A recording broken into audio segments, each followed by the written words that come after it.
By the Hoblasian member directors na ma omuye omu fire ni nya hwe. Me ma de sa me nkoto mo obi abi. O frame aframe, o pa on frame a. Jai.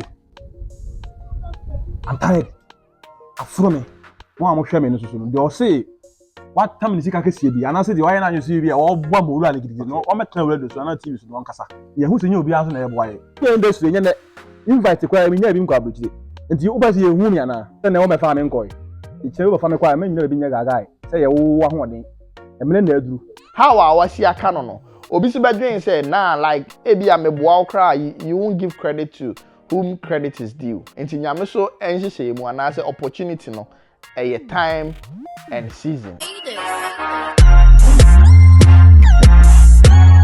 Apa Poleeno de bia me use e de send this car a lemfi. Enti me kan for lemfi e ma obi biara say ko Google Play Store ana say iOS na ko download the lemfi. Say your first time I use promo code with Poleeno Poleeno. Now they send this car lemfi every cashback. Na say all country be say UK, Canada, US, Europe countries be say Netherlands, Italy, Spain, and they can one na lemfi say oh you sure now you use Poleeno promo code now we want cashback. Kaisa lemfi is secure. O send this car within minutes na e drew ebusuafo obetimi send e dey akọ mobile money and as a bank account. Lemfi app de bia no omo ye surprise nti say we use app na kai say o send this car na lemfi so kire odo stay on lemfi so person na ebusuafo esre ebom together o send this car no ebusuafo esre no na also esre use Poleeno promo code no as your referral code. Moral interview on Jude our YouTube channel ha so won hwe ya betimi akọ Jude TV our YouTube ha ya na wa hwe full video but me hwe ye no me hu nsem bi wo ha Moral edi a opa wo ma me pese Poleeno ye ka ho asem na ye boa na ye to ye na ye hu se ye superstars no baby a nyame pese omudi omudru bia no omatimi akodru ha enti nkomo we no tie mi ye when tie mi ye aha na wagema no esibone aha na wo de screenshot bi akoma Moral na bi ono so edi me ho yawo enti mesrew me ne onyina na ehwetwe nkomo manofom so a na say me cassette a na mo de acheme because more critical ananya critical I say nkomo na e dice kakra enti me ne munyina e bedi nkomo no na watie ni ye na baby a odwen se so de wadwen ba beboa no na wo so comment na aboa na enyina ya aboa ma industry no afa ne ntoma pa afria enkomo twetwe enim no ohwa Moral very disappointed. Moral is disappointed. Moral is down. Enti na me catch Moral say oma no ono ahu Moral na onjinja no ho na game nim de it's not for the weak. Enti ye bedi nkomo Poleeno Multimedia ha say the medical aka ni nyina no Moral any Jude that interview na interview nim no wakansem bebre including Dr Likee ensem ebemu menim how ehon esitie because Jude push ni bebre enti de me hwe ne de mete ase no eno na meba ne abobubom akwantusem bi wo ma ni nyina no Moral ekaye ene how Moral move forward ni nyina no oka o interview nim na ni nyina ne say wo hwe me na wo UK ha wo Canada wo US wo Europe country bi say Netherlands Spain France Italy and the hekaka ho na kai say obefa o phone na wako Google Play Store na say iOS no download the lemfi o download the lemfi kai say obo use referral code Poleeno Poleeno na say your first time a lemfi be ma cashback sounds so na say o send this car about $50 £50 €50 air na now you use promo code Poleeno on so omo ebe ma bibi cashback sa lemfi is secure reliable Samsung na rating so chain all the other apps and now all the send this car a bit me akọ mobile money and as a bank account redeem minutes na a draw ebusuafo enchain lemfi dey 10 bi omo charge into try so on download bi a obe download bi cca enkomo ma me be kom no say the medical aka no manofo ma mo fa nche me Moral and Jude di nkomo me de kakra beto ha ama ba ope full video na hwede am sure no akọ Jude YouTube channel no akọ full video no Moral enko modidi enim na me dey free point bi aba point bi. Moral say industry nim no waye akwa ana say waye ne ho say mebuade too much. Da bia na opa acho, da bia wanyini nso na nanim aye mobo. Na se de se opa acho opa de onye bibiem. Unyusu na jai na oka kosi ne management ene directors oni omoye adwuma so a o kire say ebi modwen say ono Moral emu ade ana ase bibisa enti na ema ne basa ene wa kirem say da bi ente sa ode examples nyina ye den ebe enti na mse say ope ho na kohwe Jude full interview no ba bi a me concern ne wo topic bi to say oni like camp ena na kwantu sem ho na me be ka ho asem nti open nsem o ene ni progress topic me ensa me choose from interview no ma me ne mo be discuss including Moral na mu no me ne be discuss no sa topics me ensa we na first one one like camp ana me mfa no kwhye last okay ma me mfa no nhye last na me mfa na kwantu sem mra first na kwantu sem me show men skip because am de ko share last into me show men skip he ni na na ti as go bi akọ skip a obejima no asibone na kwantu sem Moral say baby a waye adwuma adri abrochire kra invite onye bida onti ase because ye nyina ye gitum say Moral boy adwuma Moral ye one of the talent ye nyina no obafia ye hwe no 24/7 unya hu so the screen so bi YouTube no the screen so obe click na wa hwe nti ye nyina ye hwe no ye hu ne say impact a oye no obadwuma ye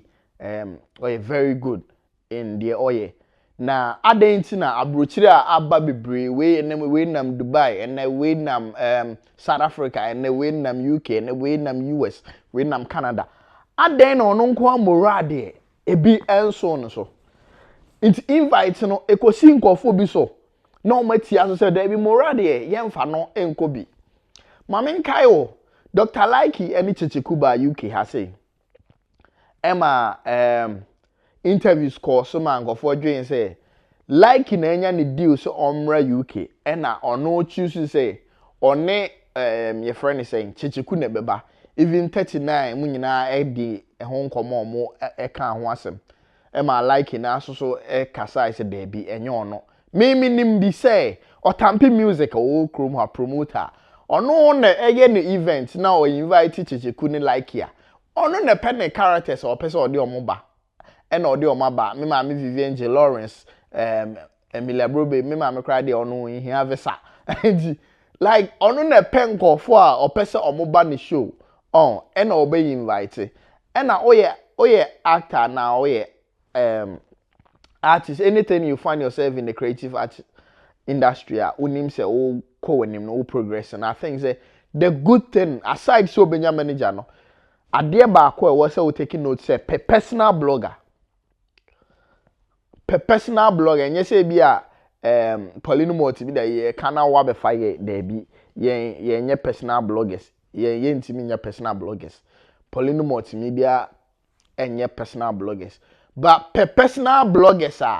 uko event bia omone obeko uye shooter omone onenam then they will be promoting you into if say because bloggers no the adwuma say the bi na media no so into kwemba info bia ba ana obi pe obi kro omota e the fire so but because all personal blogger bi no say obi hia wa obeko nipa no page o straight and ono so no onye adwuma a oya ma on blogging into the bi online so into message bi e be drop bia no obe respond ama nipa no into so obi hia on for show e wa brochire na wherever na nipa no ebetimi edi enimu ama ona afi one wa communicate then you want the way forward because when say shows there eba more times no omukọ DM personal DM especially Instagram into say oh yeah artist I think say they may share say personal blogger no matter baby a wadru bia o level kokokokra na I mean personal blogger obeboa wo social media ne o promoting aspect ni yeah the general bloggers ye promote you be I mean but open personal blogger o 29 ba ko bia ono ebetimi updating o fans ne o followers ama omo hu say na wo ye nti eno ye advice ba ko amde ema moral ena secondly no se promoters no edikosi obi so a the moral kana na de bia conversation the way am city ase no eno so ye possible ebia invite betimi akoba bi say oh ebia ye hia mo nkofo ebia nke nya moral nya we a kiepe na ebia nipa no so de no suggest na ba say okay aden na unchoose we no so happen but the maker nyina say wo personal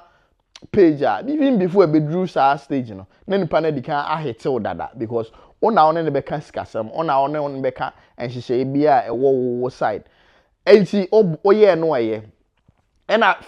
me say ye ti ase say promoter hia wa eye promoter no na eye ni show nipa no kra or suggest no obetimi a suggest yemfa no tampi music wo UK high me am senior man senior baby am pacha wo bia me chia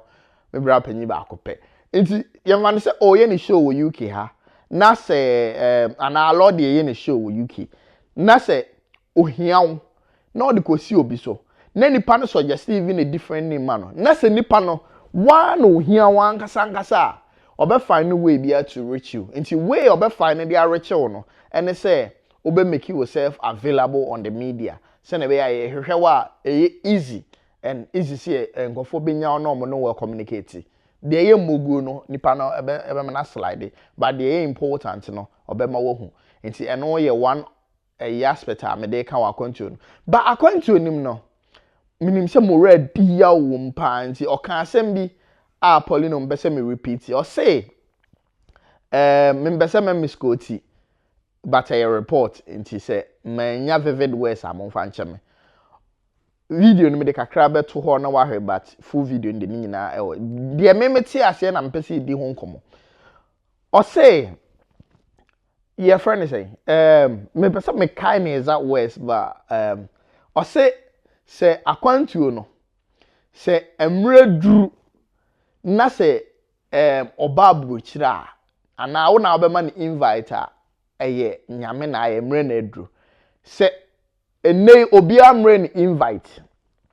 enei obi amre ni invite enti say emre duru ne time na so na obi bre ni invite wa wo bre ni invite no enye wo na waye eye rade na aye ye nyina ye te ase any step in our life any progress we are getting no nyame etumi ni na hoden na de ye nam da ne da ba nyame tumi ni na hoden mu no o de fa nipa so what you say nyame tumi ni na hoden mu no o de fa nipa so na ebema no adedi nti say ukoka saa senior medwen say ebia obi so ebia emprempre kra obi a plan say or be event bi because mostly time enkofo ye event e wa broche ye to say 6 March year January February March your friend is saying from 14 February event started because Vars Day Independence Day abroche events no nti me Easter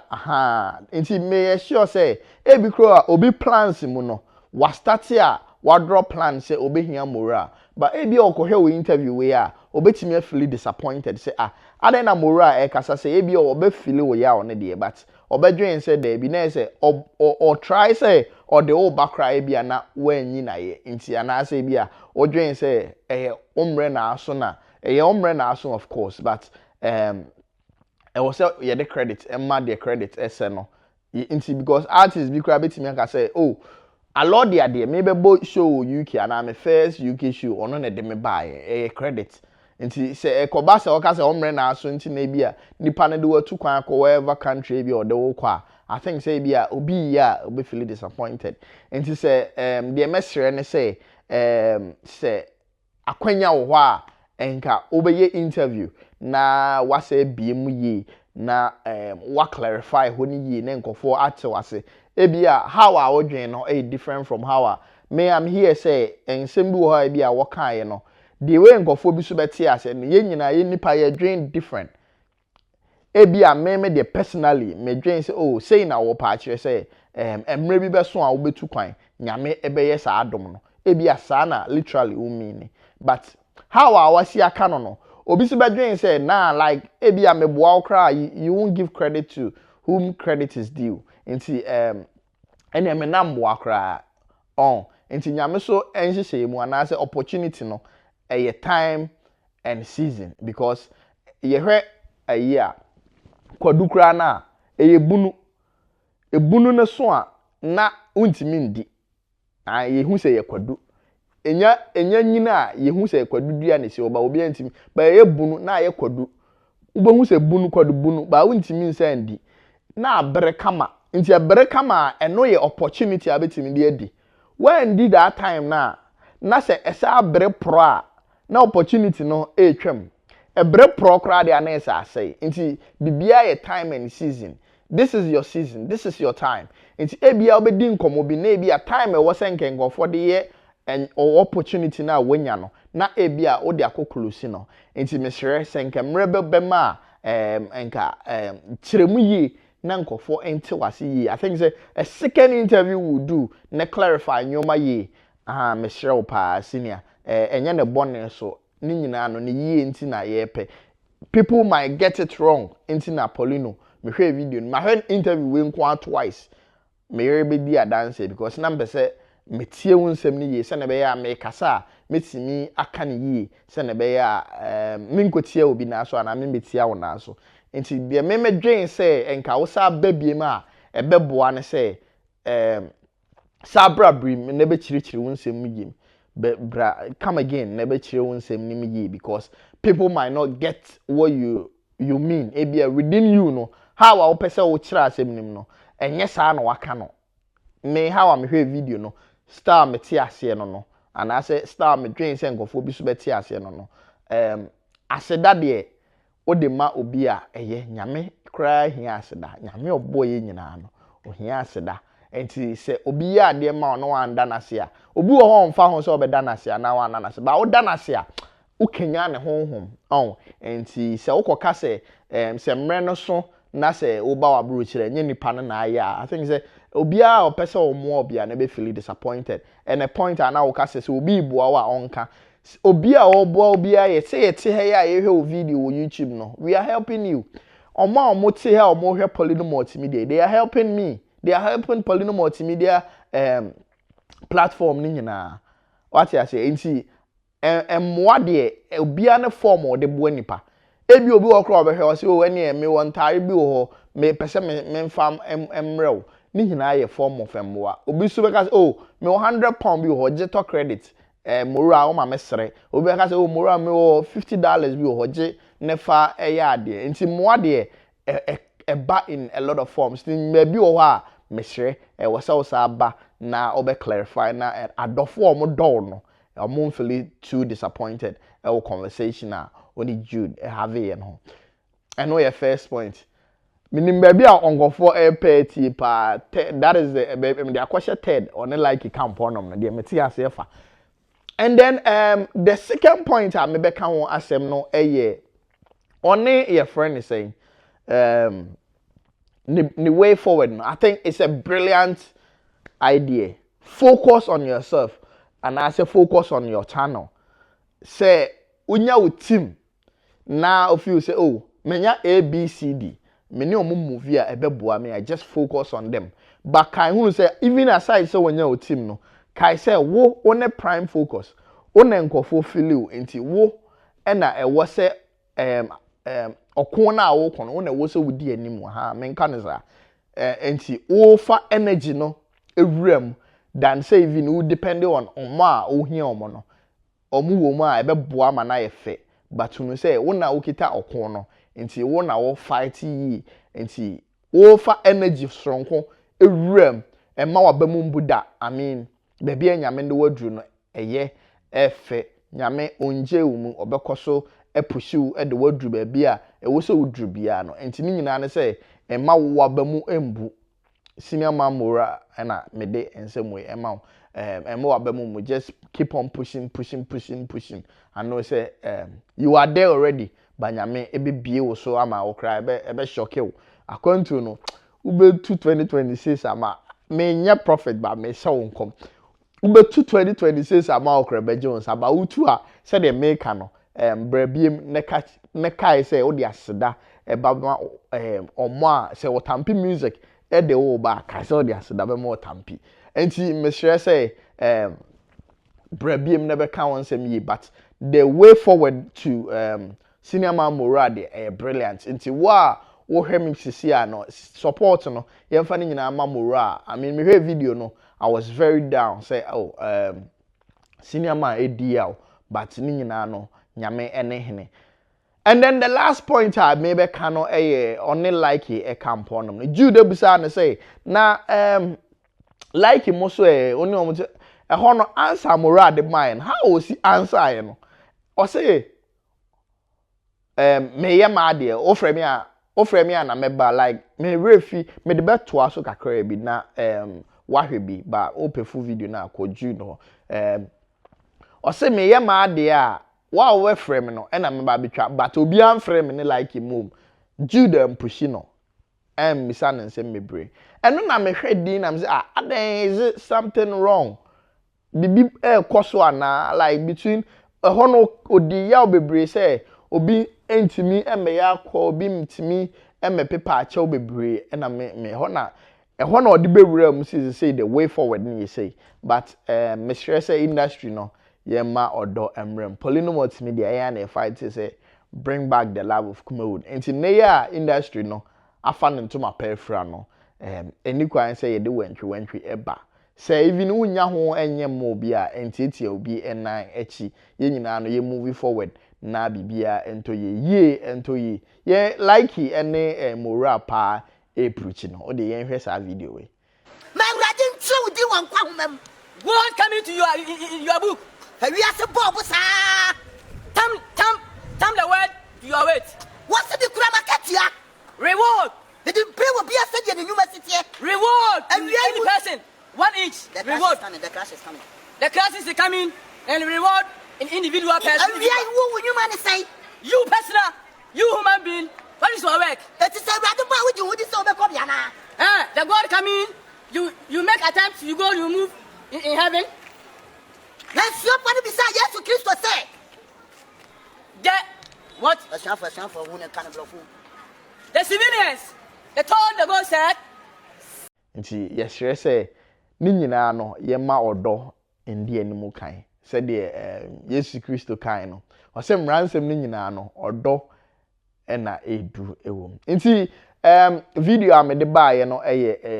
Moral a o feel so down na me de baaye me be chirechire mu ma wa wo hwe me e Poleeno Multimedia me sure wa wo hwe me sisi bia no yemfa nyina support emma Moral na I mean yenjinjan yema ne hu se wo ye superstar event organizer bia so a wo abrochire kro bia so no ye sure say 2026 oye event a me sure try ne buki actors a ye free Kumawood otampi edi actors ba UK ha no ye hu how I mean enkofo mo ba show no omo falling in love nasi esu ye bi ono so de nasi ni team edi your friend is saying actors by Clemento Charles Kyekyeku Likee Mark Brown Vivian J Lawrence me and also no ye ko ye nyina na auditorium ho nyina aboma na omo ba ye nyina omo say oman shi omo ticket ngu obi afili event ni ye because that combination is strong nti oye event bi aka say ubebuki characters and as actors are ye wo Ghana especially Kumawood na yemfa project Ghana or diaspora. My name is Armstrong Poleeno Ade. Nti nsema me de bae nti wo katia koma Moral me show. Kati baby a nice na me ma ne nye say ase ma kan bibi a bibi bone. Say me so me nipa ebi a me kasa ma kan bibi a twakwa ma say de me di kan no. Ebi na ma kasa bebre nti yese kasa tenten so de mfonso mpem maka bibi na anko yi a wa wo hwe bi afache senior Moral se maka bibi na anya oda afache